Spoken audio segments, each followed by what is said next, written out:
আল্লাহ রাব্বুল আলামিন বলেছেন, ওয়ামা মিন দাব্বাতিন ফিল আরদি ইল্লা আলাল্লাহি রিজকুহা।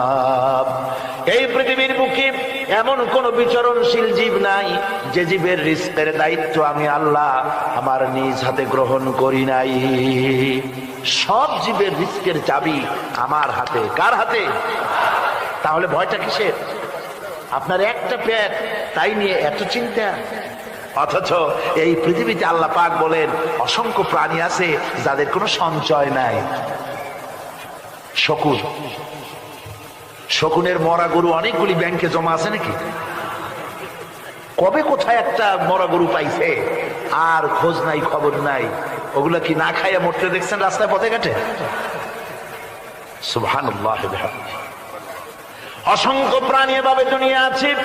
আল্লাহ রাব্বুল আলামিন বলেন যাদের কোনো সঞ্চয় নাই, যারা কোনো সঞ্চয় করে না, এ ধরনের সাপগুলি, শিয়ালগুলি, বাঘগুলি, পাখিগুলি, জলচর প্রাণী, স্থলচর প্রাণী আর অন্তরিক্ষে মহাশূন্যে উড়ে বেড়ায় যে সব প্রাণী, এ ধরনের শত সহস্র কোটি কোটি প্রাণী, তারা সকাল বেলায় খালি পেট নিয়ে বেরিয়ে যায়।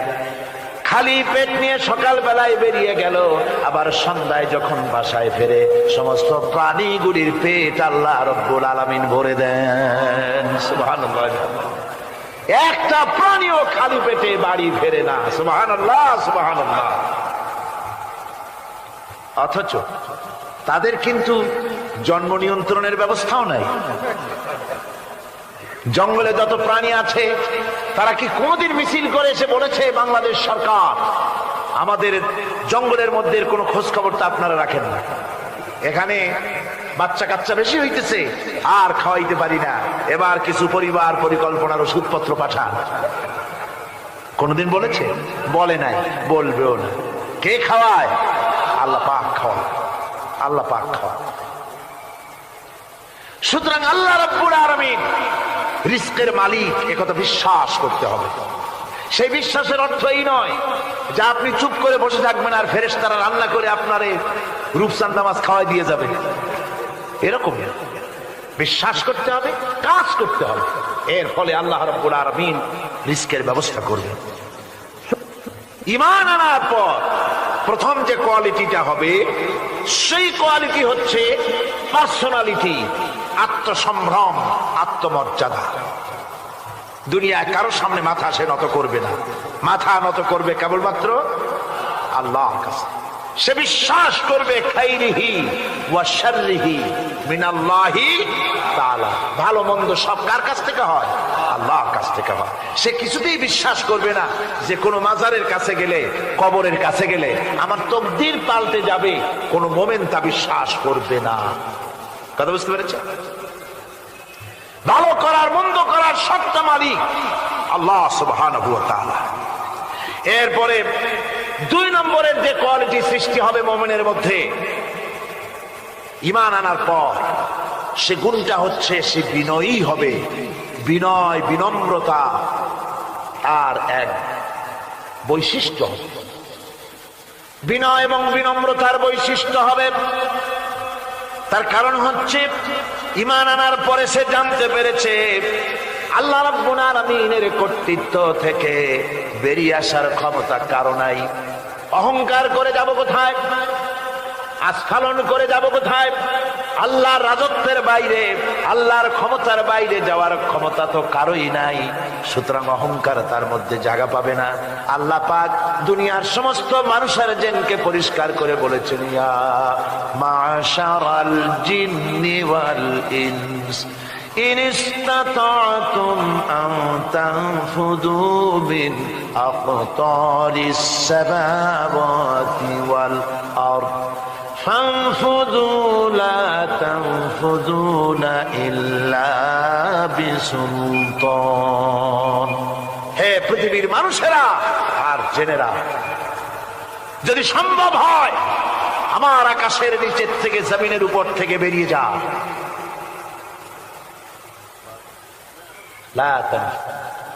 বেরিয়ে যেতে পারবে না। আমি আকাশ এবং জমিন থেকে যদি সম্ভব করতে পারো বেরিয়ে যা। আর যদি কোনো আকাশ থাকে তার নিচে যা, আর যদি কোনো জমিন থাকে তার উপরে যাও।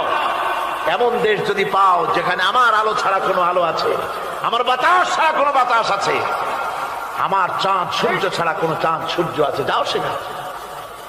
আল্লাহ রাব্বুল আলামিন বলেন নাই এরকম যাওয়ার কোনো উপায় নাই। আমি আল্লাহ রাব্বুল আলামিন আকাশ আর জমিন দিয়ে প্যাকেট করে রেখেছি, আটকায় রেখেছি। আমার রাজত্ব থেকে, আমার ক্ষমতা থেকে, আমার কর্তৃত্ব থেকে বেরিয়ে যাওয়ার ক্ষমতা কোনো মানুষের নাই, কোনো জেনের নাই, কোনো প্রাণীর নাই। সুবহানাল্লাহ। মানুষ হচ্ছে অহংকার কিসের হবে? তোমরা হচ্ছ ফকির। আল্লাহ পাক বলছেন ওয়াল্লাহুল গনি ওয়া আনতুমুল ফুকারা। আল্লাহ হচ্ছেন গনি। আল্লাহ কি? গনি, বেনিয়াস, বেপরোয়া। ফাআলুন লিমা ইউরিদ, যা খুশি তাই করেন, কারো মুখাপেক্ষী তিনি নন। কোরআনে কারীমে রব্বুল আলামিন বলেছেন নবী আপনি আমার ব্যাপারে, আমার গুণাবলীর ব্যাপারে বলুন। কুল হুয়াল্লাহু আহাদ, পড়েন সবাই। কুল হুয়াল্লাহু আহাদ আল্লাহুস সামাদ লাম ইয়ালিদ ওয়া লাম ইউলাদ ওয়া লাম ইয়াকুল লাহু কুফুয়ান আহাদ। আল্লাহ পাক বলেন বান্দারে, ও আমার নবী আপনি বলুন আল্লাহ পাক এক এবং একক, তিনি নিরঙ্কুশ, তিনি বেনিয়াস, তিনি কারো মুখাপেক্ষী নন, তিনি কাউকে জন্ম দেন নাই, তাকেও কেউ জন্ম দেয়নি। আকাশ এবং জমিনে আল্লাহর সমকক্ষ কেউ নাই। তোমরা হচ্ছ ফকির আর আমি আল্লাহ হচ্ছে বেনিয়াস। লিল্লাহি মা ফিস সামাওয়াতি ওয়া মা ফিল আরদ, আকাশে যা আছে জমিনে যা আছে সব আল্লাহ। সব কার? আল্লাহ পাকের। সুতরাং কিসের অহংকার, কিসের মাতবাড়ি? মানুষ পেছনের কথা ভুলে যায়, মুঠেই চিন্তা করে না।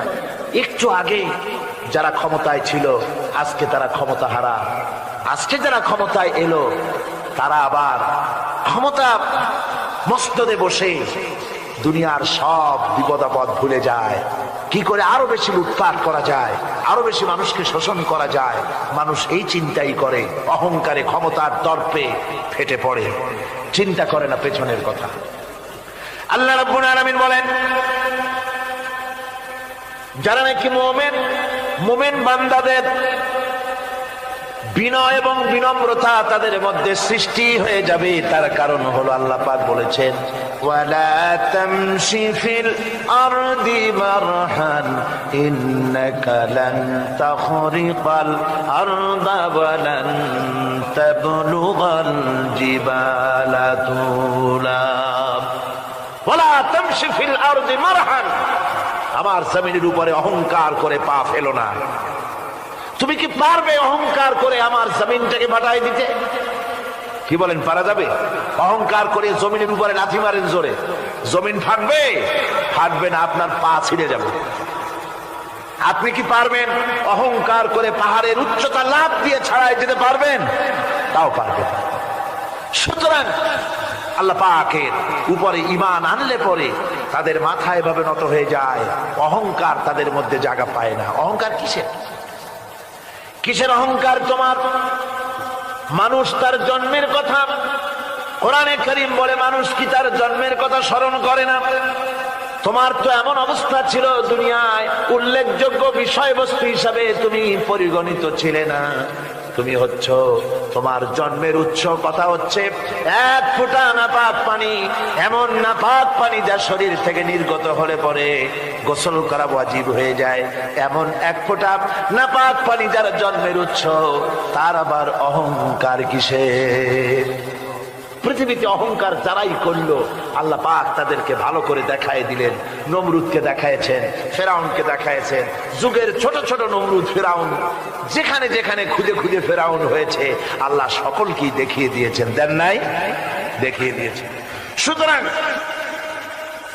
মাথা নিচু করে চলতে হবে, বিদ্যার বড়াই করা চলবে না। কত লেখাপড়া করেছো তুমি? এমএ পাস করেছো, তাতে কি হয়েছে? সবে মাত্র বর্ণবোধ পড়েছ, জ্ঞানের রাজ্যে পা ঢুকিয়েছ, এখনো কিছু শেখনি। টাইটেল পাস করেছ তো কি হয়েছে? কদ্দুর শিখেছ? নিউটনের মতো মানুষ মৃত্যুর সময় বললেন, জ্ঞান সমুদ্রের বেলাভূমিতে দাঁড়িয়ে সামান্য বালু কণা নিয়ে নাড়াচাড়া করলাম, অথই সমুদ্রের কিছুই দেখতে পারলাম না। শেখ সাবির রহমতুল্লাহ আলাইহি ইন্তেকালের সময় বলেছেন, মালুম শোধ কি হিচ মালুম না শোধ, সারা জীবন সাধনা করে বুঝিলাম ইহা যে কিছুই বুঝিলাম না।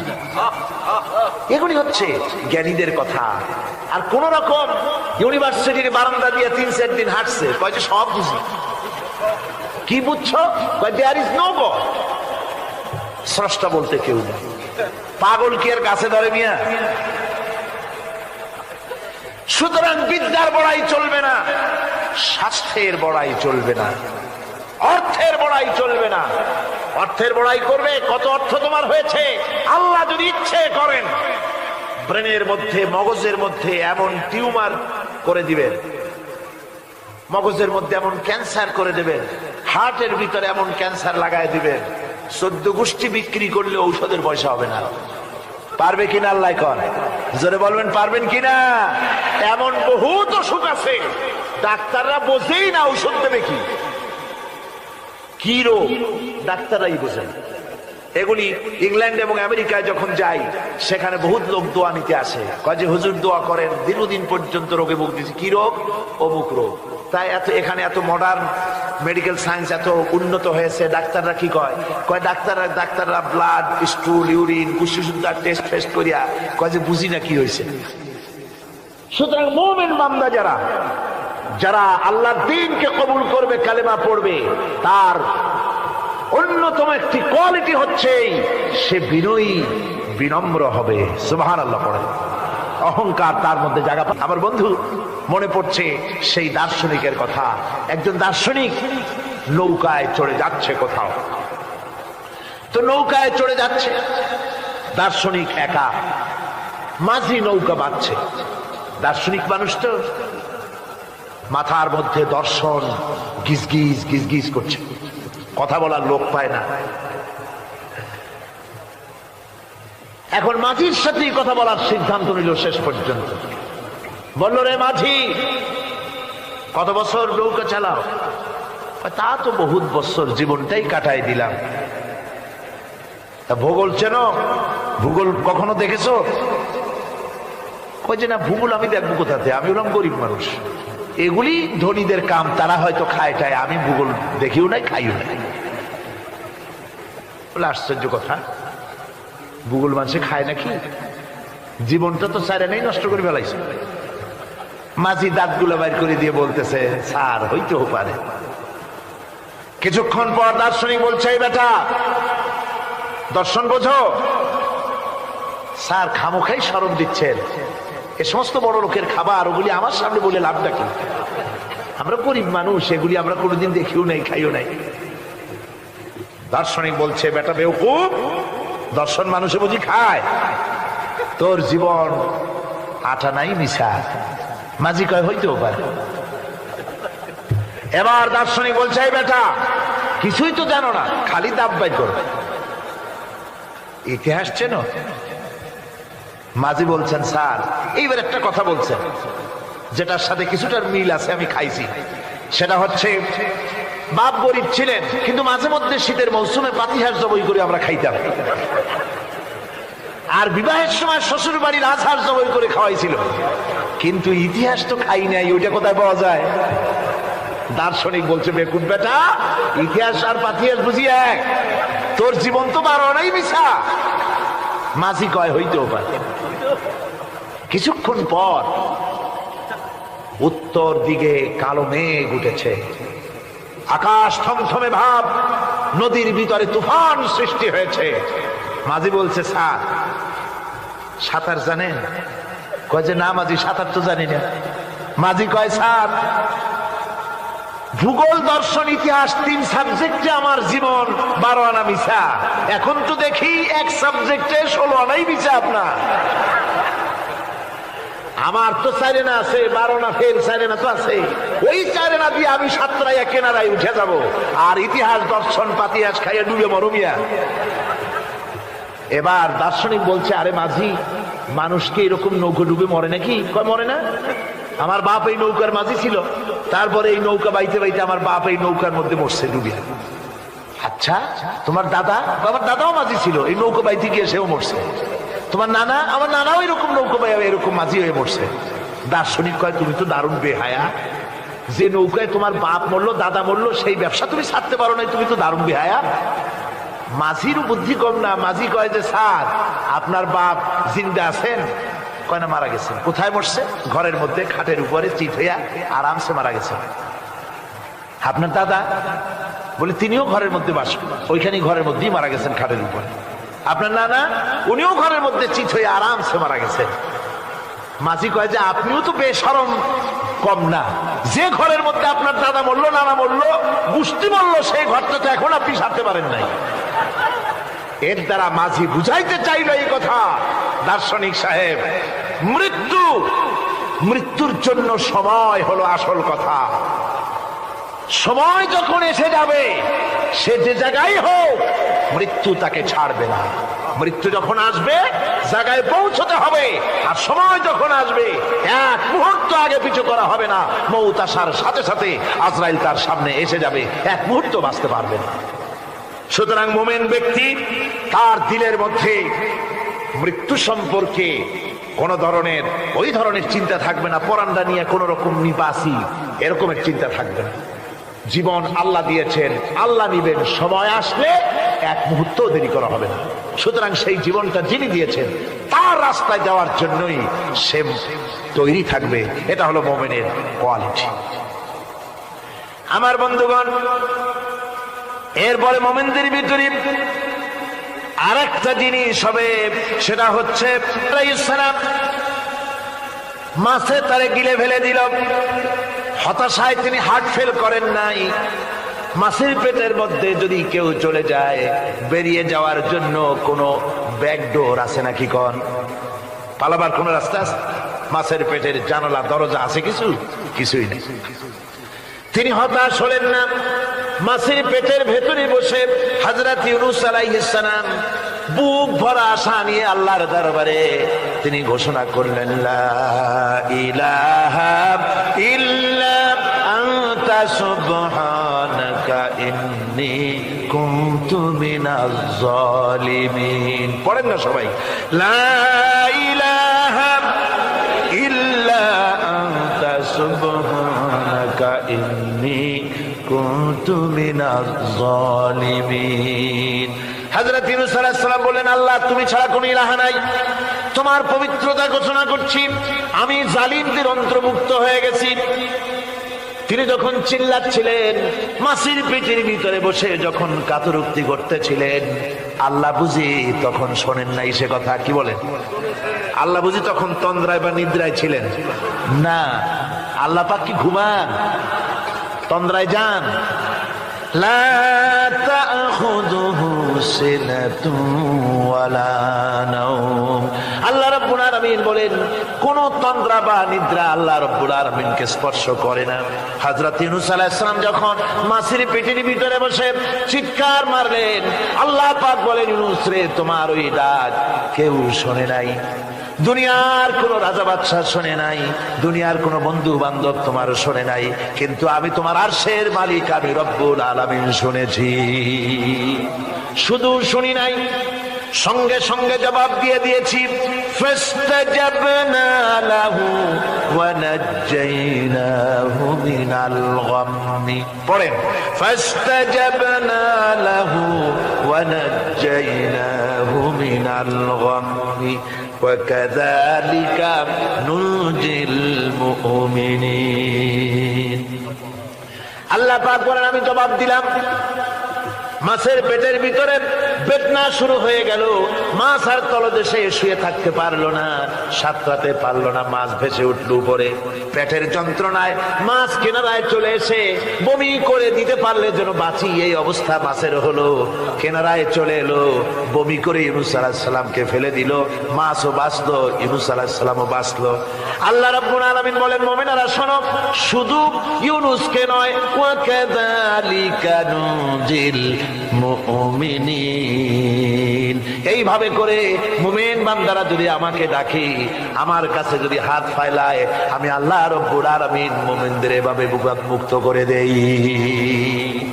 আল্লাহ পাক বিপদ মুক্ত করে দেন। ওমান ইয়াত্তাকিল্লাহা ইয়াজআল লাহু মাখরাজা, আল্লাহকে যে ভয় করে আল্লাহ তার জন্য রাস্তা খুলে দেন। জোরে কোন সুবহানাল্লাহ। দেখেন ইউসুফ আলাইহিস সালাম, জুলাইখা তাকে আটকায় ফেলেছে ঘরের মধ্যে, তালা দেওয়া, খিল দেওয়া, সিটকানি মারা, পালাবার পথ নাই, চতুর্দিকে উলঙ্গ নগ্ন চিত্র। আর এই সুন্দরী যুবতী নারী জুলাইখা তার প্রেম নিবেদন করেছে হযরত ইউসুফের কাছে। যৌবনে ভরা, টকবগে যৌবনের যুবক হযরত ইউসুফ আলাইহিস সালাম, সৌন্দর্যের পিরামিড, বাঁচার কোনো পথ নাই জুলাইখার কুপ্রবৃত্তি চরিতার্থ করে দেওয়া ছাড়া। কিন্তু হযরতে ইউসুফ আলাইহিস সালাম আল্লাহ রাব্বুল আলামিনকে ডাকলেন, হতাশায় ভেঙে পড়লেন না, আল্লাহকে ভয় করলেন, আল্লাহকে ডাকলেন। আল্লাহকে ডেকে, আল্লাহকে ভয় করে তালাবদ্ধ দরজার দিকে যখন দৌড় মারলেন, রব্বুল আলামিন আপন কুদরতে দরজার তালাগুলি খুলে দিলেন। ভাইরা আমার, এভাবে করে মুমিনেরা কখনো হতাশ হয় না। ফাইন্না মাআল উসরি ইউসরা, ইন্না মাআল উসরি ইউসরা। মনে রাখতে হবে, দুঃখ কষ্টের সাথে থাকে সুযোগ সুবিধা, আর প্রত্যেক অসচ্ছলতার থাকে সাথে থাকে উদার সচ্ছলতা। এর কোনো বিপরীত কখন আছে? وَإِذَا سَأَلَكَ عِبَادِي عَنِّي فَإِنِّي قَرِيبٌ। আল্লাহ পাক বলে, বান্দা যখন আমাকে ডাকে, আমি বান্দার একদম নিকটে, তার ঘাড়ের চাইতেও নিকটে। ওয়া নাহানু আকরাবু ইলাইহি মিন হাবলিল ওয়ারিদ।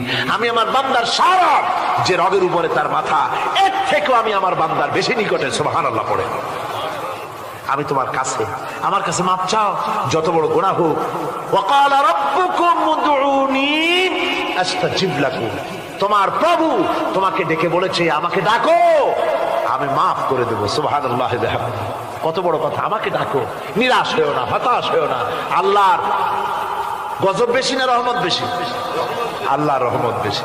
হাদিসে কুদসির ভিতরে এসেছে, আল্লাহ পাক বলেছেন, কোন বান্দা যদি আমার দিকে এক বিগত অগ্রসর হয়, আমার রহমত তার দিকে এক হাত এগিয়ে যায়। কোন বান্দা যদি আমার দিকে হেঁটে আসে, আমার রহমত তার দিকে দৌড়ায় যায়। বান্দা যখন আল্লাহর দরবারে দুহাত উঁচু করে চোখের পানি ফেলে দেয়, মুসলিম শরীফের হাদিসের ভিতরে এসেছে, গভীর রাত্রে, রাতের তৃতীয় অংশে আল্লাহ রাব্বুল আলামিন প্রথম আকাশে আসেন আর দেখে বলেন, পৃথিবীতে আছো নাকি কেউ গুনাহ করে জীবন বরবাদ করে দিয়েছো? আমার কাছে মাপ চাও। ঋণগ্রস্ত আছো, অসুস্থ আছো, অপমানিত আছো, কে আছো মাজলুম, আমাকে ডাকো, আমার কাছে বলো, আমি ডাকের সাড়া দেব, জীবনের আশা পূরণ করে দেব। ওই সময় যেই সমস্ত লোকেরা কাঁদে তাহাজ্জুদের নামাজ পড়ে, আল্লাহ জিজ্ঞেস করেন ফেরেশতারা, অমুক অমুক দেশে অমুক অমুক বান্দারা কাঁদে কেন? ফেরেশতারা বলে, রব্বুল আলামিন তুমি তো ভালো করে জানো। আল্লাহ বলেন, জানি, তবুও তোমাদের মুখে শুনতে চাই। তারা বলে, রব্বুল আলামিন তোমার এই বান্দা গুনাহ করেছে, গুনার জন্য মাপ চায়, জাহান্নাম থেকে বাঁচতে চায়। আল্লাহ পাক বলেন, ফেরেশতারা আমার এই বান্দারা আমারে দেখেছে নাকি? বলে দেখে নাই। বলে আমার দোজখ দেখেছে নাকি? বলে না, তাও দেখে নাই। আমার বেহেশত দেখেছে নাকি? বলে না, তাও দেখে নাই।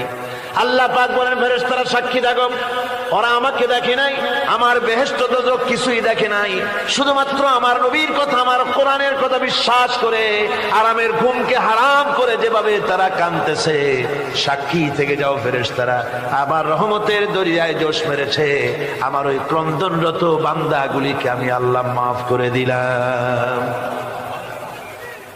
সুতরাং মুমিন বান্দা যারা, আল্লাহর মুমিন বান্দা যারা, এই ইমানের কোয়ালিটি এটাও হতাশায় নিরাশায় ভেঙে পড়বে না। গুনাহ তো মানুষই করে, গুনাহ হয়ে গেছে, মাপ চাও। তোমার গুনাহ কদ্দূর? তোমার গুনাহ যদি হয় পাহাড় সমান, আল্লাহর রহমত আকাশ সমান। জাহান্নামের কঠিন শাস্তি থেকে বাঁচতে হলে আল্লাহর প্রতি ঈমান আনতে হবে। আর ঈমান আনলে যে কোয়ালিটিগুলি হওয়া উচিত, সেগুলি আমি আপনাদের সামনে আলোচনা করছি। এরপর আরেকটি কোয়ালিটি হবে মুমিনের, তা হলো কঠোর কঠিন বিপদে অবিচল থাকবে, বিপদে ভেঙে পড়বে না।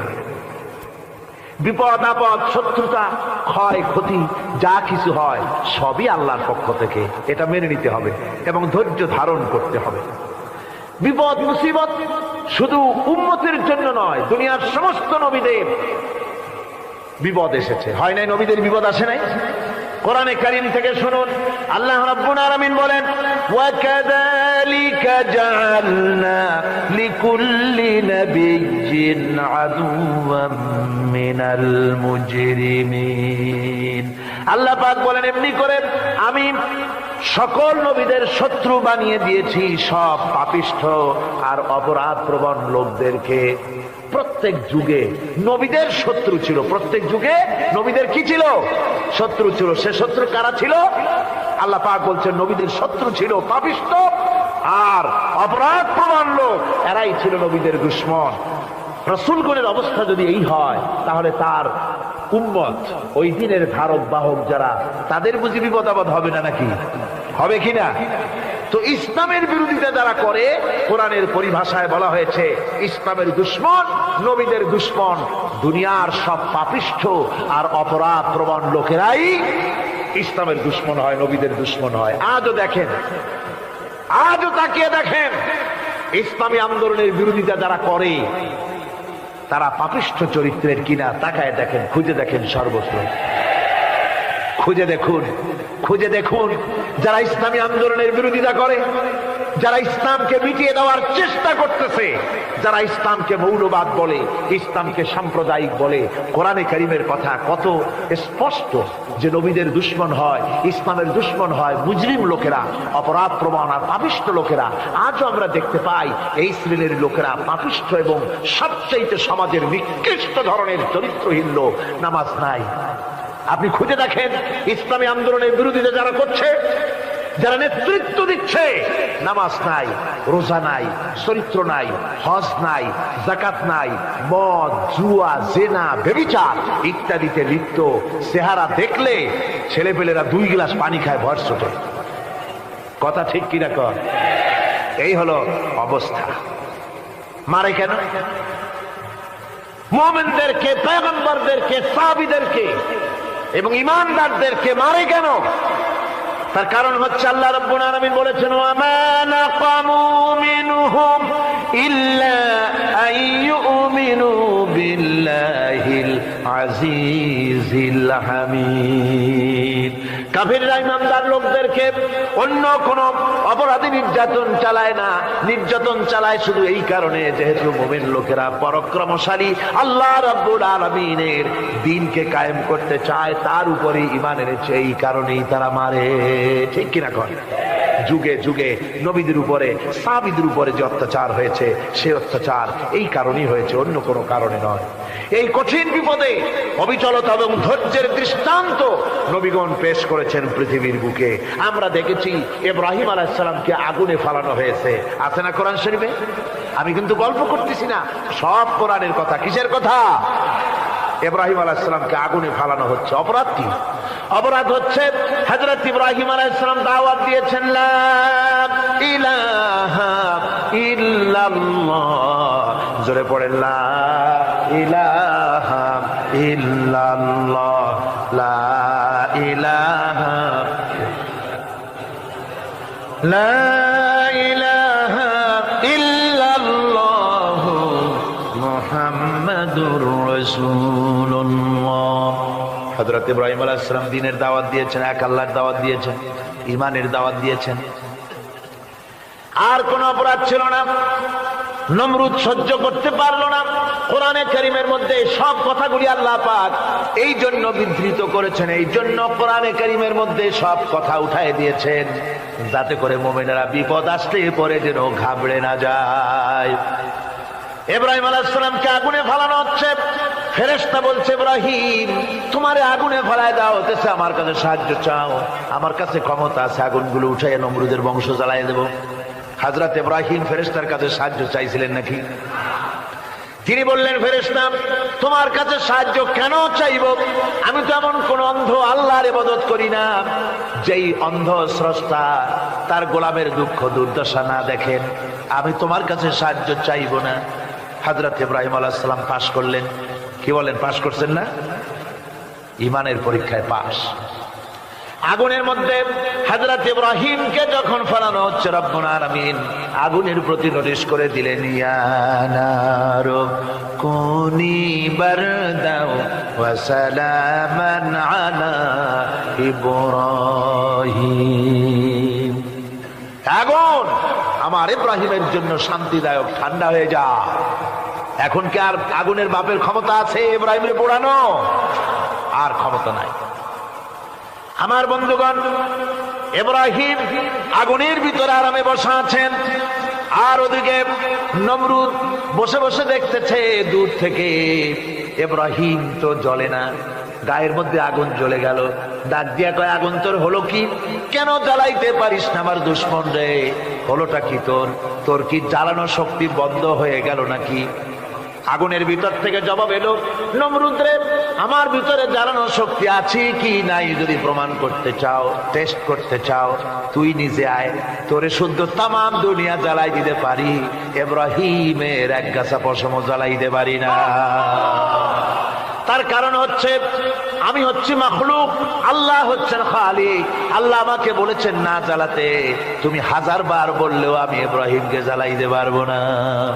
কোরআনে কারিমে ঘটনা বলে মুমিনদেরকে সাহস দেওয়া হচ্ছে, মুমিনেরা দ্বীনের কাজ করতে গিয়ে বিপদ আবাজ আসবে, ঈমানের দাবি হলো বিপদ আসবে, আর বিপদ আসলে ঘাবড়ায় যেও না, মুসিবতে পড়ে চিন্তায় পেরেশানে হয়রান হয়ে যেও না।